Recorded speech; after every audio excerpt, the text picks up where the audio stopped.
Welcome to TT's Chronicles, part 2. So we have today with us our sound guy, Ruben, and our guest host, Marj. Hello, do you like to go by Marj? Or? Yeah, I mean, a lot of people call me Marj. Marjorie. Because I don't like my whole name. Which is? I feel like Marjorie. What is your whole name?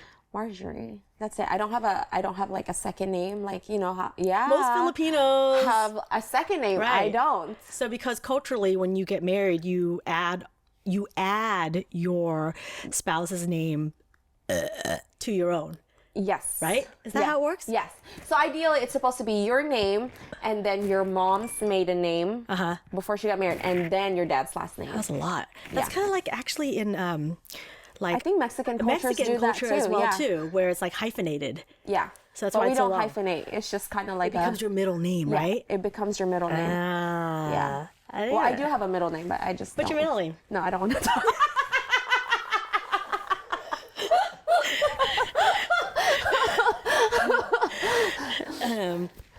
So Marjorie and I just found out, I actually never knew how old you were. I knew you were a lot younger, but I think we're at least a decade apart, right? Right. I just turned 30. I just turned 41. Really? Yes. You look young. Exactly. So I say that with, I put it out there because I don't look 40, and therefore I am proud of it. If I look fucking old, I'd be like, Yeah. Right? No, seriously. That's my goal. To, not ever look my age. No. Her goal is actually specifically to look like me when she's 40. Yes, exactly. No, seriously. I don't ever want to look my Your age. Yeah. I want to look 22 forever. No, that's really greedy. I mean, it could hit me when I'm past 50, but that's what they say about Asian people is that they age very well. They say black don't crack, Asians don't raisin. Yes. But it's almost like an overnight effect where one day you're looking like you're 30, 35, and tomorrow you look like you're 60. Yeah. Have you heard that? I've heard that too. Once you hit a certain age, if you're Asian, then I don't know if that's true neither, yeah. but I mean, my grandma's 82, and she looks old. She's 82. But I've seen she doesn't look 21. Oh, she don't look 21 does she look for like sure. 60 or something? Or? I see other, race, kind of at a younger age, and they look much different than my grandma. So it's you're kind being of too nice. They look old. I get it. Yeah. Yeah. So, hopefully. That's why I don't want to stress over anything I have no control over, because wrinkles is one thing I don't want. Yes, but that's why they invented Botox. Yes, exactly. And I will get Botox for sure. Oh, man. I was saying one of the things that I connected with you about is being a single mom. Yeah. So we both have kids, and we are both no longer with our baby daddies. Yes. I don't know your whole story, and it's not necessary to put that out there, but I can say for myself that I was with, so my son's name is Tyler, my offspring, Tyler. Your offspring. And his dad and I had been together for a minute, but the time that he spent on Earth, the vast majority of it is with either one of us, meaning that we weren't together. Yeah. While he has been around. So I consider that being a single mom, where I would date and I would introduce people into my life, but they weren't really a part of our family cohesive unit, right? Yeah. So, and it's fucking hard, but we made it work. I say we because you are no longer, right? Yeah. But yeah, so I think that's one of the things that we share that we have in common. And that's one of the things that I picked to talk about, but we can go wherever the fuck we want with it, I came in here, I just did my makeup and my hair. I was like, I'm ready to talk whatever. But so I just right off the bat, what I wanted to say about being a single mom, one of my biggest pet peeves is when parents, mothers or fathers, who are in a monogamous relationship and they have each other to help raise a child, when one of them will go away for business or for whatever reason, and they're by themselves with their kid for one day, the weekend, a week, or however long, they call themselves single parents. And that used to really annoy me because I'm like, that is not being a single parent. For a weekend. You know? And like, I was really annoyed. And then like, I had to dial it back and say, you know what? You can't take that away from them. It's difficult for them because this is what they've been accustomed to. It's what they're used to. Whereas speaking for myself, that shit was fucking normal to me. You know, like even when Tyler's dad was around, he had his own shit to deal with. And I was always with Tyler, like by myself. I'm lucky in a sense where I have a village that has helped raise my son. And I come from a big family and everyone was always like ready to help me. And I had freedom because of that. So it's not your typical single mom story where like you had no one. Yeah. Right. So even with me, like, you know, I have people that are willing to help me, but still, like with my nature and how I am as a person, I don't like asking people for help. Like, that would be my last resort. Even if I'm like maybe down to my last, I don't like. So when you work, who watches P? So I know she's in school. Well, right now, she's not in school anymore because of the whole thing. Right. But she goes to daycare, so she has daycare. Okay. Got it. And then certain times, and then I just have to pick up. Expensive, Marge. It's like people don't understand how expensive daycare is, and and us living in California, the money that you make monthly, if you're coming from like one income, like a lot of people's daycare is like $1,200 upwards, like $1,200 plus a month. That's how much people make in an entire month. Yes, exactly. That's what I'm saying. Like, I'm pretty blessed to have the job that I have, considering with this pandemic, because people are losing their jobs, and I still haven't. You know, like I'm needed. But like, if I can avoid paying daycare, I for sure would. But then at the same time, also, like right now, my parents offered just like, oh, we can watch Phoenix. But then in my head, it's like, she's supposed to be at school. She's supposed to be learning at this age. She's 5. It's essential for her to be like interacting with other people. Okay.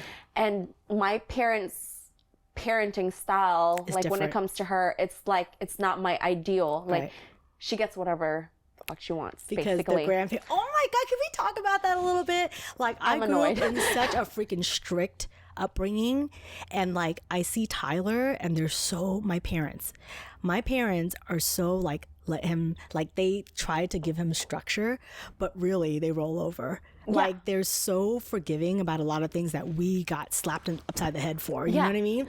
And it's like I remember like asking them about it, and they're like, it's different. It's different because now they can play with them and give them back versus like, you know, and then like I look bad. Yeah. Oh, I always look like, bad. I'm always doing it wrong, according to them. I always try, like, you know, like, I don't want her to grow up, like, I want her to learn both cultures. Like, so explain. She's Filipino and half Black. So I want her to learn Filipino side and then the Black side also. Like, just so she won't, when she grows up, I don't want her to be confused. Are you on good terms with her dad? I always try to keep it cordial with him. Okay. I don't want, again, like unnecessary stress in my life that I don't need. Right. So I don't. But you have your daughter I'm just trying to learn to like brush things off. Like, you know, whatever. If he says something I don't like, I'm like, you know what? There's no need to respond. Because you're not in a relationship with him. Yes. And the relationship you have with him is, it's co-parenting. Yes. Do you know how long it took me to learn that?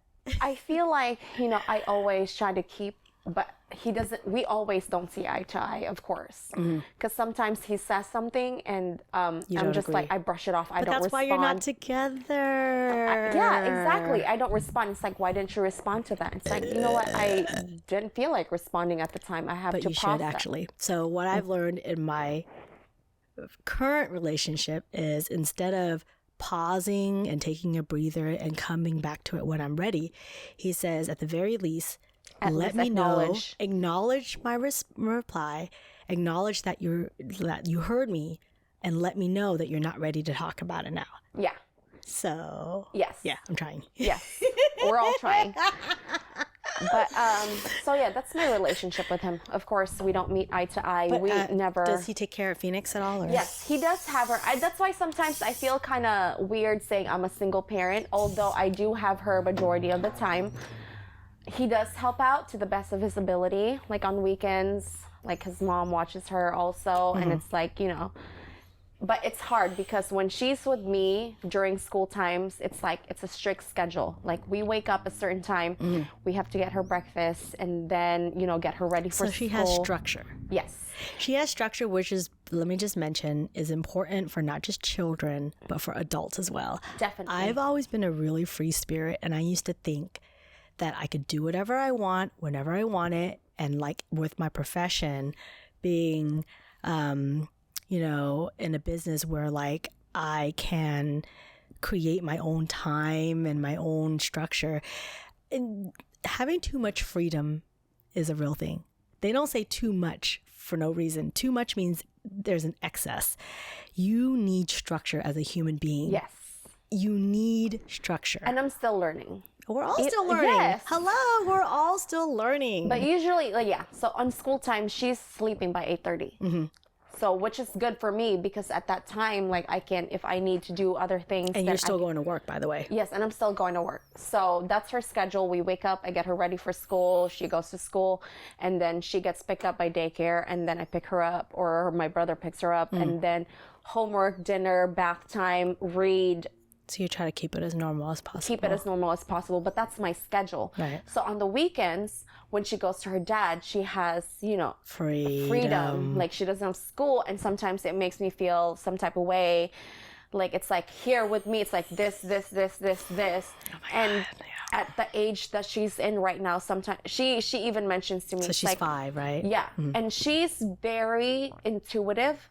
Can I just take a pause for a second? Intuitive is downplaying her daughter's.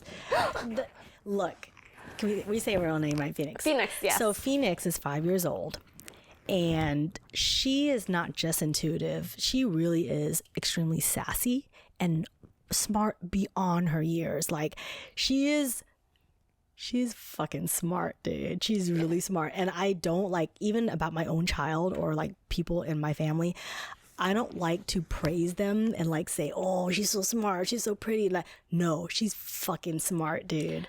And Phoenix is fucking hella smart. I just want to downplay it because it's my own child. I get it. Yeah, it's the humility. It's the humble. She's doing the right thing. No, bitch, your daughter is super smart, dude. You know what? She really is. She really is. Like there has been times, and I don't want to cry, but there has been times when I'm just like not saying anything. I'm doing something, and she would stop me. Mm-hmm. And look at me dead in the eye and be like, Mommy, I wish someone could help you. Oh, God. And at that point, when she said that, I was like, over. Hold on, give me a second. I went to the bathroom and I was like, fuck. Can you believe? And I'm like, can you believe? You're 5. Yeah. And I'm like wiping my tears. Right. And I have to like get it together and then like face it and act like it didn't face me. Right. Right. So it's kind of like, and she's always been, even at a young age, she knows when I'm feeling some type of way about something. She would just like crawl up to me and then just hug me and not say anything. That's like called empathy, y'all. This is what the world is lacking, but not completely, because there's plenty of people during this time of crisis that are super empathetic. So just speaking to you, you're a single mom. I'm a single mom. I don't know if you're with anybody right now. Okay, no. It's technical. So no, I'm not. She's not with anybody right now. I am with somebody right now, but even then, Tyler, you wouldn't put that is my responsibility. Yes, exactly. I wouldn't put that on him. He's my responsibility, and I am still a single mom. And I didn't want to come here and fucking cry about how difficult it is. I just wanted to highlight the fact that it is difficult, and us growing and evolving and learning as a human being in conjunction with trying to raise this child, so we talked about how much sass Phoenix has and how like smart beyond her years she is. Tyler is the same way, but he's much more innocent. He's much more innocent than Phoenix. Phoenix she's on it, right? Yeah. So Marj is rolling her eyes, by the way. So Tyler, I feel, is very bright as well, but he's very innocent. There's like this innocence about him that I appreciate, and not just naive innocent, but just like naturally innocent. And like I really appreciate that because like, I always say I eat a lot of dirt in life and I've seen a lot of things, and to go back and see your child being so innocent and not being tainted by shit in the world. It's really nice to see. Like, Yeah. but the thing is, like, he's also comforting, where like when he sees I'm down about something, he's always comforting me, and he's always coming up to me and like, Mom, are you okay? Like, he can read me. It's almost like a dog, where a dog could sense things, sense your emotions. I feel like the same thing about my offspring. He can sense like my mood and how I'm feeling, and he would always try to comfort me. And I've always said that about Phoenix too. Like, she really does know my heart. She's been there. She was inside me, and she's been close to all my systems, and she knows my heart. Yeah. And it's just like, even when she was younger, when she couldn't even speak a word and I'm upset about something, she would like look at me and then just hold me and touch my face. Right? And I'm just like, why are you doing this? And they just know. They and it's just like, know. it's like a connection. I don't know if it's just between me and her, but I feel like maybe like mom to whoever. And we can only speak for ourselves. Yes. We can only speak for ourselves. It's that, what they call that maternal instinct. Yes. It's the same thing, where like you have this connection with this human, you know. It's you can't describe it. And I've always told people when I was pregnant with Phoenix, and I don't think I probably told you, when I was pregnant with Phoenix, like my whole I feel like I was so connected with myself. Really? I was so connected with myself. Much more aware. Much more aware. I knew I was pregnant. Like, I remember it was Okay, let's talk about this. Okay, so the Niners played the Seahawks. Okay. So this was 2000. Oh, that one opportunity they had that they fucked up? Okay. So this was 2014. Right. I had a feeling that it was January 19th, 2014. Wait a minute. Hold on. Let me just put things into perspective. I remember seeing you at my brother's a Super Bowl party, and I was working that Sunday, and I remember walking in, I opened the door, and I saw you twerking for my family. You were twerking for my family during that was the Super 5 years Bowl. ago. Wait, was this when you found out you were pregnant? No. Oh. That was a different one, because I think that was back then. That was when the that was the So this is like another opportunity. This was another opportunity. Okay, that was when the Niners went to the Super Bowl. This one, they got beat by the Seahawks. Oh. So this was in 2015, January 19th. I had a So that feeling. was after that. Yes, I think because prior to that, I think it was 2012, 2013. Yeah, okay, got it. Okay. So I had a feeling I was pregnant. Like, I had a strong, What does that mean? gut Because feeling. you didn't get your period, or It wasn't that. It was just like, like, I don't know what it was. The whole time I was pregnant with Phoenix, I was very like intuitive, like with my whole body. So January 19th, and my birthday is January 22nd. So it was only like a couple days. And I was thinking, I was like, if I find out if I'm pregnant now, which I really had a strong feeling that I was pregnant, I won't be able to drink for my birthday. And at that time, I was turning 25. So, you know, my priorities were not even like, you know, it's like, I just want to drink. Yeah. And then that same day, I was like, you know what? Let me take a pregnancy test. I took a pregnancy. January 19th. The Super Bowl? It wasn't Super Bowl. It was I think it was like the AFC, whatever. Okay. So anyway, so Niners lost that day. Yeah. I took a pregnancy test. Yeah. It was positive. I was like, It's a double loss. I was like, fuck. Double fucking whammy. I cried. But during that time, you were with your partner. You were with baby daddy. I was with him. Yeah. So we didn't really have like, it was just kind of, we were still talking, and I got pregnant. don't know. You're just going to have to explain it to me. So we were just kind of talking and whatever. Like, I guess we decided You guys were in a relationship, though. Yeah. Okay. Like, exclusively dating. Okay. So anyway, so I found out I was pregnant. I cried, but I figured, it's like, you know what? He's a good guy, and I just couldn't. But anyway, so my whole pregnancy with Phoenix, I barely had any pregnancy symptoms. Like, I didn't have nausea, vomiting. I didn't have any like crazy cravings. Like, I had a good pregnancy. I was glowing. Like typical for but pregnant I women. had a feeling that I was having a girl. Oh, a girl. Wait, Yes. did you not find out the sex of the baby? I found out the sex of the baby. So my friend, one of my best friends, she does ultrasound, but she does vascular ultrasound. So she does like the veins and all that stuff. So she doesn't really have what? Wait, hold on. What is vascular ultrasound? So they do ultrasound, like, let's say if you have like a clot on your veins, or like just to see like the nature of your veins. Oh, so the ultrasound, for those of you who don't know, like in pregnancy, they would put, it's almost like an X-ray, right?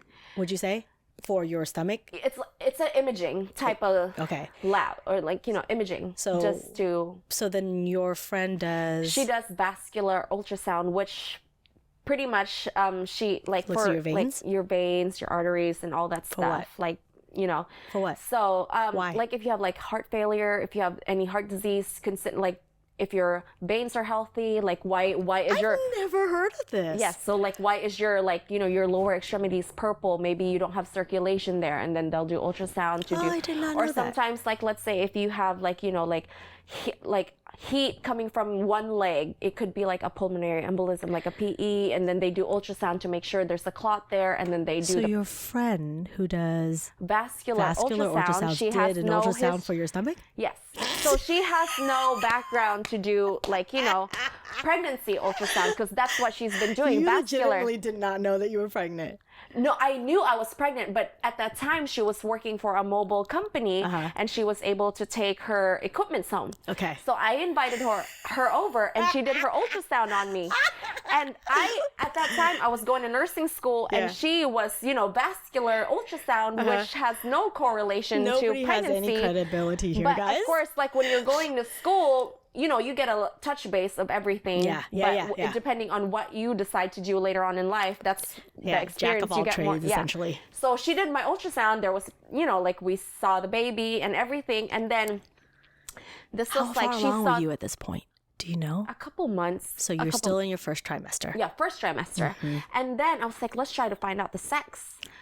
I was in nursing school. I wasn't really properly schooled of it, and she was again vascular.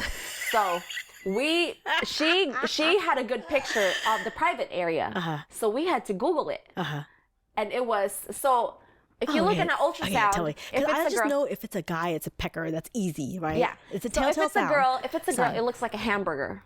Kind of like it's like little like it's So like a patty. No longer is it a taco. It's a fucking hamburger, you So guys. it's basically, if you see it in an ultrasound, this is how I would describe it. If you see it in it's like a hamburger. It's like a patty and then like a little meat, and it's just kind of shaped there's like 3 lips. Yeah, but if it's a guy, obviously there's like a little Pecker. Yes. So it wasn't a pecker. It was like a hamburger. But before that. Hamburger.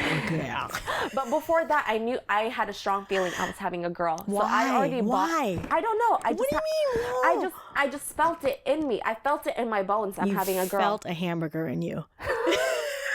You have to explain this better, Marj. Honestly, okay. So as our story will continue. Okay. I just had a strong feeling I was having a girl. Okay. I even bought a baptism dress for her. Before you knew the sex of the baby. Before I found out the sex of the baby. That bumbo or bimbo? The little seat, whatever thing. It's bumbo. Oh, bumbo. It's called bumbo. I got it in pink because I knew I was having a girl. Deep inside, I knew I was. It's a bumbo. Okay, I'm sorry. Not bimbo. It's been a while, over 5 years.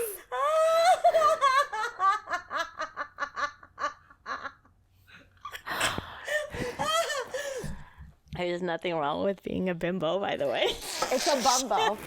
So anyway, I got girl stuff before finding out I was having a girl. It's a bumbo, not a bimbo. But I've always tried to envision how she would come out when I was pregnant. Was she anything like you anticipated? Yes. She was everything I talked myself into. I swear to God. Do you think that's a little bit of projection? Where like I honestly don't know, because the whole time I was pregnant, I kind of imagined how she would come out. Yeah. I told her how she looks aesthetically? Yes. Okay. Yes, how she would look. Okay. I envisioned it all in my head when I was pregnant, and it came out the way she did. Mm-hmm. And it's crazy. And every time I tell this story, it seems a little crazy. Mm-hmm. Like I told myself, I want you to come out with pimples. Not pimples. Why would you say that? Dimples. Sorry, not pimples. Dimples. She got pimples. This is not the same thing, you guys. It's kind of like podcast 2 with Han and Kathy, where we talk about dimples being, what is it, Reuben? Vagina chin. No, we're cleft chin being cleft vagina being chin. vagina chin. It is. I watched that episode. Yeah. Did you? Yes. I have to pee So again. Okay, yeah, I gotta pee too. Let's pause this. Time out. Time out. I have to pee. I really have to pee. I've been holding it. I was just waiting for you. Got it. So anyway, just to kind of quickly on Phoenix. So when I was pregnant, I basically envisioned her how she would come out. The day that she would come out, the time that she would come out, everything. Yes. That's what I've been telling her. What? Yes. What did you envision? So what month was she born? She was born September 20th. And what did you envision when you were... So at the time, her due date was September 29th. And then again, I was going to nursing school at the time. So it was like busy. I'm busy Monday through Friday. Saturday, Sundays when I'm off. So I told her, if you're going to come out, I want you to come out full term. I'm not going to have you like premature, full term, but not up to 4 weeks. She came out when she was 38 weeks, which is full term. What's full term for everybody who doesn't know? I think it's 37 weeks. Sorry, it's been a while. 37 weeks. 37, 38? 37 to 42. Right. Yeah. So between 37 to 42, you're considered full term. Yes. And Phoenix came out. 38 weeks and 5 days. So she was already full term. Full term. But I told her, I was like, I don't want to wait up to 40 weeks. And I wanted you to come out either Friday night or Saturday night, because chances are on a Monday I have a test. You were still in school at this point? Yes, I was still in school. Yeah. For nursing. Nursing, yeah. And so basically, when the whole time I was pregnant, I was telling her, I was like, I want you to come out with dimples. I don't have dimples. Her dad doesn't have dimples. I wanted her to come out with almond eyes. With almond eyes? Yes, big eyes, almond eyes. Her lips, exactly how I told her how I wanted them. Full lips? Full lips, yes. So she came out with everything I asked her to come out. Yeah, her eyes, her lips, her dimples, her hair. Your ideal became reality. My ideal became reality the whole time I was pregnant, basically. And I told her come out either Friday or Saturday night. So the whole time, and this is like one of the things that she wants me, like bedtime stories. When she was younger, she was, Mommy, can you tell me the story when you gave birth? Like, that's her favorite bedtime story. Wait, you tell her that story? Yes. That's awesome. Okay, tell us the Like, story. I would tell her, it's like, so. What's the story? I would tell her, like, on Thursday, it was like September 18th or 19th, I started having contractions. And then I would tell her Friday night, since I was going to nursing school, I kind of knew what to say over the phone for the advice nurse. Like, this is how far along my contractions are. This is how long they're lasting for them to tell me to come in. So you're taking your own advice. So I was taking on my own advice and I was lying to them because I was in so much pain. And then, so I came in there on a Friday and they were saying, I told them, it's like, oh, my contractions are lasting up to like certain amount of time. And they said, okay, come in. I came in and they were like, okay, you're only 2 centimeters apart. So this is what Phoenix knows. Like, you're 2 centimeters apart. So I would suggest that you walk around the parking lot. So this is like, Open your vagina. yeah. So this is like this is after midnight. So I would tell her, it's like, yeah. And I walked around, the parking lot, and then I came back and then they checked me and they were saying that I'm still 2 centimeters dilated. Which, so for the rest of the world who don't have kids, who don't know, when do they actually admit you? How? So you push about 9 to 10 centimeters, is you that would right? have to be at least 10 to And be. so we're still talking about our vagina. It needs to be dilated, which means opening up to 10 centimeters. We're not talking about inches, you guys, centimeters. So in order to be admitted to the hospital, you have to be at least 4, because for 4 centimeters, that's when they can introduce the epidural. And then there's like also this thing called effacement, like where the head of the baby is in, it needs to be downwards. like at least downwards. Yeah. So basically, oh, thank you so much. You are the best. I know. So anyway, so they told me I was still 2 centimeters dilated, and I knew because I was studying OB at that time, Which is obstetrics and gynecology. Yes. That you can ask for which more. is she's if in your vagina. Yeah. So if you're not progressing, but you're still in pain, you can ask for morphine. But they don't want that, because if you ask for medications while you're pregnant, like there's a chance when your baby comes out, like they might not be fully where you want them to be. Correct. But I walked around the parking lot and I was having contractions, and then when I got back after a couple hours and they told me I was still 2 centimeters dilated, I was like, you know what, I can't take this pain anymore. You were still 2 centimeters? Yes. That's so frustrating. So I even tell Phoenix, like, you know, I was having contractions. I used the same exact terms. Like, I was having contractions. They were lasting for this long. I was walking. And then they weren't having me, so I asked for morphine. Yeah. Technically, they can give you morphine, but then again, the result... So morphine, for those of you who don't know, morphine is a pain reliever. medication, but then there's a lot of side effects to it. Like, you know, like your respirations, and then, you know, Did it can they give even you an cause epidural death. yet? Yes, So she already got the epidural. No, not yet. Not yet. I requested for epidural, but since I wasn't progressing, I was too 2 centimeters for a couple hours. Yeah. So let's backpedal a little bit, because we can't assume that our audience all knows what an epidural is. Yes. So an epidural is a needle that goes through your spine. It's an anesthesia. Yeah. It's an so anesthesia. it goes to your spine, so it will block the sensation from your spine downwards. Your lower body, including your vagina. Your vagina. Pretty much. Vagina. So it's less painful. And for those of you who don't know, which is the vast majority of you, that is like the worst pain Contraction. ever. You can actually, you know what? Your epidural only blocks the pain sensation from here basically to here. What's so here when to you're here? pushed, What's here to here? What's here to here? Your stomach? Like basically where the contraction is. Mm-hmm. So you can, cause you know, even if you have epidural, you can still feel pushing. Like you Yes. can still burning, like It your doesn't vagina. numb it Like completely. literally, I'm like spreading my, Yeah. Yeah. Your I'm spreading my legs for the camera. Your hamburger. Yes, your hamburger. You still have to spread that. Yeah. So it kind of blocks That certain sensation. areas in your body. So anyway, so I requested for an epidural, but since I was only 2 centimeters, I don't qualify because technically, because the epidural slows down the whole process. Yeah. So they don't recommend that at a certain, you know, dilation. right. Yeah. So I was only 2 centimeters. So I was like, you know what? I need morphine. And then they were like, oh, let me tell the doctor. So that kind of triggered them. And then they were like, you know what? Let's admit you. But So they took you in at 2 centimeters. They took me in at 2 centimeters, but really it's just so I won't have morphine. So I kind of, I guess, knew what to say. Mm-hmm. But so they took me in. They didn't give you morphine? Or They didn't give me morphine. I didn't want morphine. Got it. I didn't want morphine at all. So you were like But bluffing. I just said it. You were bluffing. Yeah. All right. So, but still, that was like at 3 a.m. midnight. I asked for epidural. I didn't get it till like 9 a.m. So, you know, the time frame just to kind of prolong. So anyway, so I was pregnant.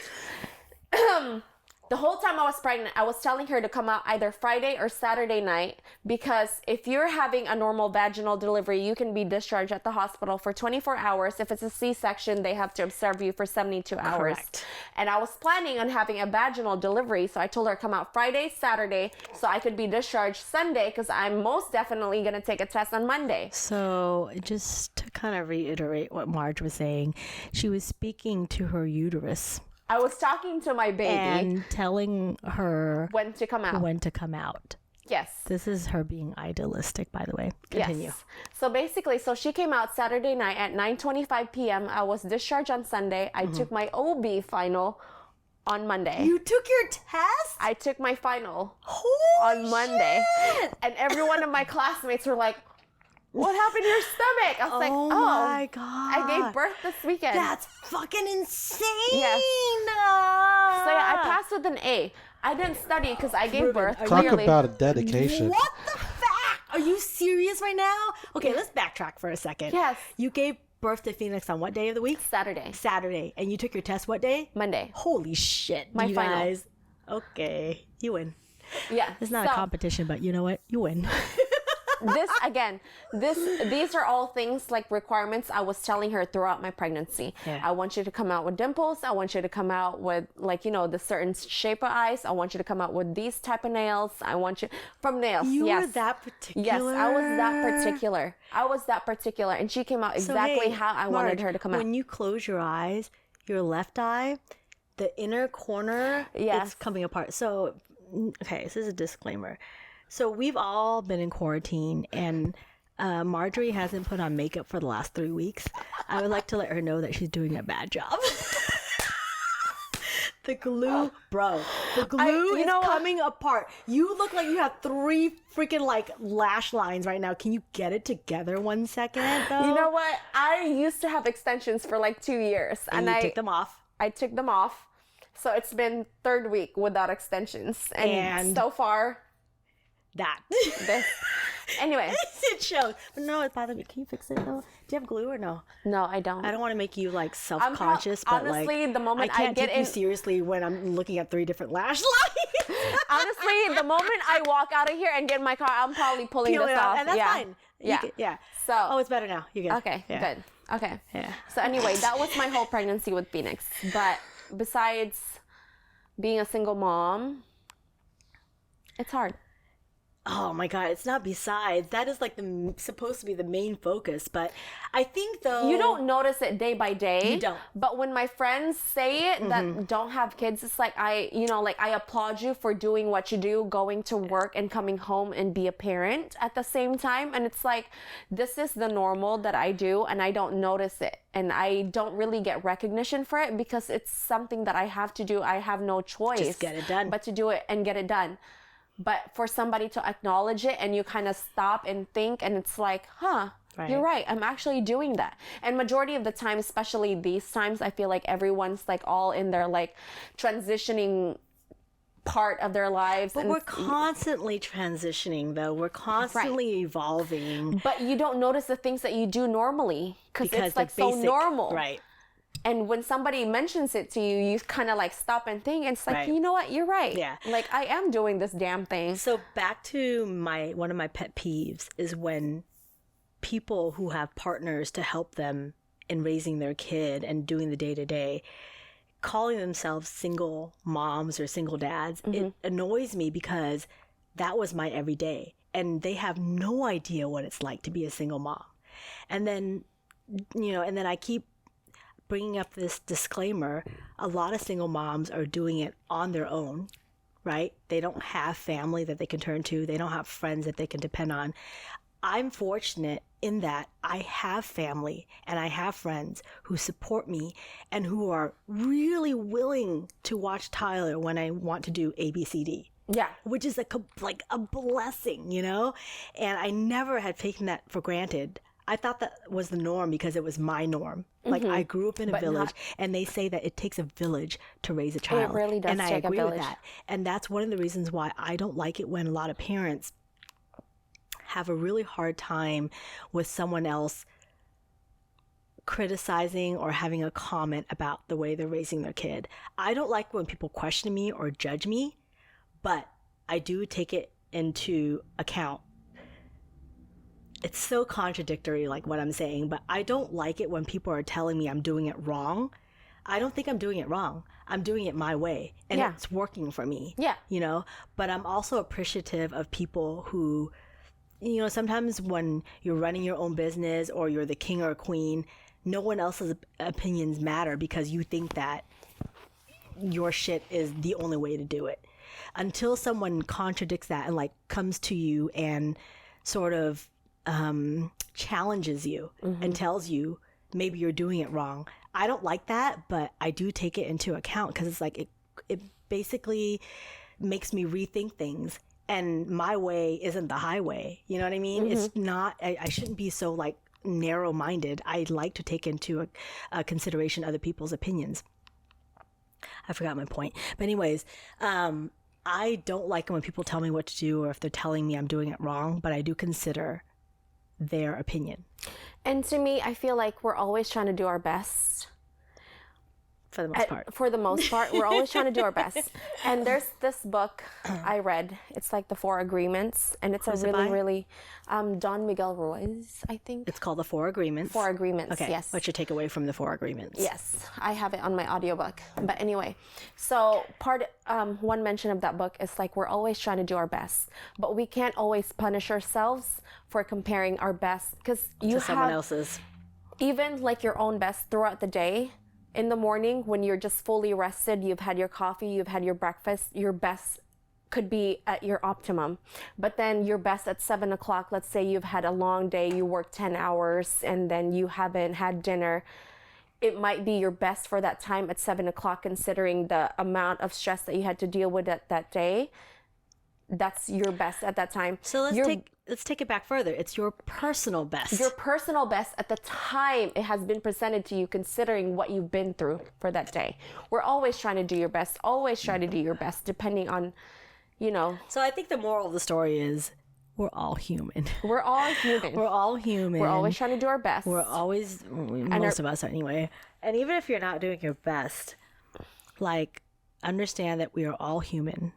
And you can only do what you're capable of doing. At the time. It doesn't mean that you can't push and strive for something better, right? Yeah. You should never, I think, I just speak for myself, I don't like contentment. So I grew up with the notion that you have to find a happy medium, also known as a balance. Mm-hmm. I grew up with that notion. And it was so hard for me to find that balance because I'm a very imbalanced human being. I am very extreme. And I'm not saying that to say that I accept it and that's just who I am. I'm constantly tweaking myself. But naturally, I am an extremist at heart. I don't understand the concept of balance. They say balance is elusive. They say strive for that elusive balance. Well, it's called elusive for a reason. Like, that shit don't exist. Like, for me, I'm either high, low, fucking crazy, super chill. Like, I'm very extreme and I don't try to be that way. It's a natural inclination. And that's you. That's who I am. Yeah. That's who I am. Yeah, our personal best varies throughout the day. It day by varies day. Throughout the day, hour by hour. Hour by hour, stress by stress, time Correct. by time. Can't get more technical than that. My Monday best is not the same as my Friday best. My Monday 10 o'clock best is not the same as my Monday 5 p.m. best. Definitely. Saturday best is different from my Sunday best. And we all have to understand that. Yeah, absolutely. So Phoenix is with grandparents? Right now, Your yes. mom? Dad? Her dad's parents right now. So you have a good relationship with baby daddy or no? I would say we're cordial. So you're co-parenting? Co-parenting, yes. Which is perfectly okay. Yes. Because I used to say that if I'm on good terms with Tyler's dad, why can't we be together? Yeah. But no, it doesn't work that way. I've never believed in, like staying together for the kids. I've never believed that because I've seen that with my parents. Same. Like my dad. Uh-huh. Oh, your parents still together? Yes, they're still together. But my dad has cheated on my mom multiple times, and I'll say that. But she has forgiven him. And she has forgiven him for the sake of the kids. I wouldn't say she has forgiven. Well, yeah, maybe she has forgiven them, but she hasn't forgotten. And that's okay. And forgive, that's but don't fine. forget. But still, to this day, she would still bring it up at times. And that's something I don't want. That's called resentment. So I will never, there's certain things I don't ever tolerate in a relationship. And there's certain things that, you just have to set boundaries for. And, Which is interesting because your parents are your role models. Right.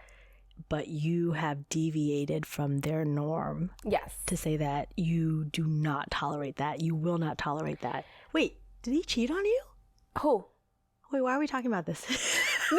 I'm just saying, that's stay together for the kids type of stuff. Got it. He never cheated, to my knowledge. Your baby daddy? Yeah. No. Wait, so why did you guys separate? It's just kind of grew out. We weren't in the same page as to, life-wise, career-wise. So you grew out of love. Yes, pretty much. And I kind of tried to stick with it for a couple years while we were still maybe a year or two in a relationship just to see if anything will change. But I figured, I was like, you know what, there's really no point. How old was Phoenix when you guys separated? She was 2. She was 2. So she didn't really quite understand the whole idea. So her seeing you where you're at now is the norm. Yes. for her. But when we recently separated, she was like, why can't daddy come over anymore? And You know, makes you like, feel and I have guilty, to right? understand. And, you know, and I, at that time, it was kind of like she was 2. So I would still try to explain to her to the best of her understanding. Like, you know, sometimes parents just can't be in the same room together. Like, I'm just like, are you happy like being with me? She's like, yes. Are you happy being with your dad? Yes. I was like, So okay. you have her full time, Pretty much like Monday to Friday. and then he has her every weekend? Yes. Oh, I didn't know that. Yeah. That's awesome. Yeah, but then Saturday she has like gymnastics, so I would show up, you know, and I don't want it to be like a tension, and so yeah. So you try to be cordial. Yeah.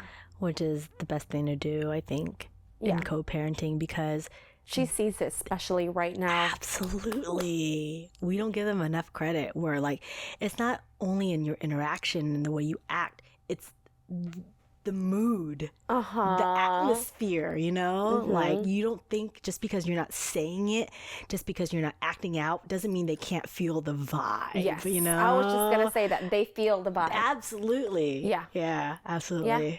Hey, Dee, we have less than a few minutes left. Why? Because we're running out of batteries. Okay, well. That's fine. That's Just fine. so you know. So, I don't know. But was there something you wanted to say? And the thing is, so we have guidelines, but we don't have to abide by them.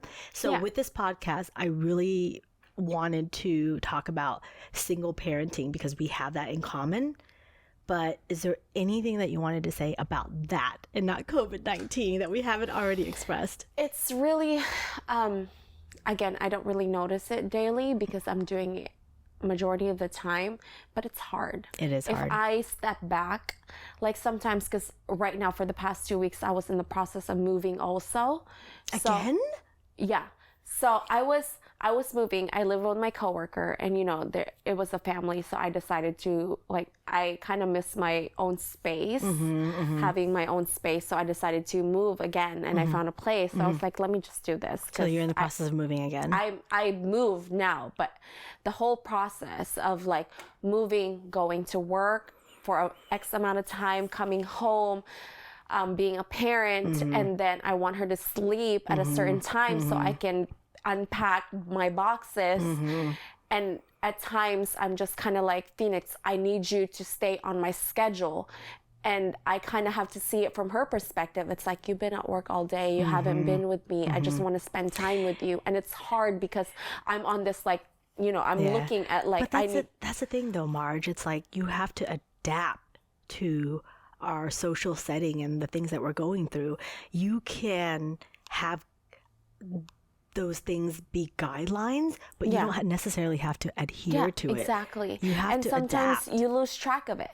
And she kind of will remind me. Sometimes she would just say out of nowhere, it's like, I just want to cuddle with you, mommy. And that gets me. Simple. That gets me. She's not saying, Mom, take me to Disneyland. Mom, buy this, buy that. She says, I just want to cuddle with you. Yeah, and that, I swear, that's I was like, oh my gosh. Right? That's and all you want. I can give you cuddles all day. I had this conversation with my mom yesterday where I'm like, Mom, this whole atmosphere, everything that's going on in the world right now makes me dial it back and appreciate the simplicities of life. Everything. It is not about how much money you have, the shit that you have to show off and flaunt and flex and whatever. It is basic things like a cuddle, a kiss, a conversation, a hug, like a simple meal, acknowledgement, eating together, washing your damn hands, eating together, showering together. I mean, that's her thing with me. She likes to shower with me. I stopped doing that. He's 8. Well, yeah, you have a boy too. I have a girl, so it's a little. And she's 5. Yeah, but her thing ever since she was little is hold hands while sleeping. Really? Yeah, that's her thing. And it's my fault. Now it's kind of she's older. It's please, I want you to have your own space. You have your own room. That's fine with holding hands. Yes, but I kind of trained her to do it because when she was 5 months old, I would always put my hand there because I was so attached to her. And then it kind of carried over till when she's older, and it's I'll hold your hand. And it's like, that's her thing. She won't go to sleep. Or even sometimes when I was driving, she's like, Mommy, give me your hand. So I'm like driving and then my hand's you over guys, here. it's like a pacifier. It is Comfort. comforting Yes, to them. it's comfort. It's really comfort. And sometimes I forget that because it's like in my head, it's like, you're 5, get over it. Like sleep in your own room. But she reminds me, she's like, Mommy, I just want to be next to you. And it like... And like now at this point, forget single parenthood. It's parenting. Yeah. It's like you have this life that you're responsible for, and they bring to you as much joy as you bring to them. Right. And we're not in a generation where we can afford to have 11 children. Oh, a lot of us only have 1 or 2, right? Or 3 in Ruben's case. But you really appreciate them much more. Like, it's so valuable what my son has taught me. Yeah. It's so valuable, and it's so simple. Yeah. It's your day-to-day interactions. It's, at the end of the day, it's such a beautiful thing. Yeah. You know, to have your own human child, or to have a fur baby, or whatever it is that brings you comfort and joy. It's so basic and simple, but that's what we have to dial it back in this time of crisis, in this time of need, in this time where there's so many different variables and no like sense of constant. The only constant that we have in this crazy world that world we're in right now with so many different variables is that it's the love that we have for each other. Yeah. The love that you have between mother and child, the love you have between you and a fur baby, you and your parents, you and your coworkers, you and your friends, you and your partner. You have to dial it back and just appreciate just fucking basic shit. Washing your hands. Things that we just kind of go over your head Take majority of the time. Yeah. So while we are going through this hashtag quote unquote pandemic, it's important to dial it back To what matters most. To what matters most to you, to what matters to humanity, to what matters to Mother Earth, you know, who is now recuperating during this time when humans have basically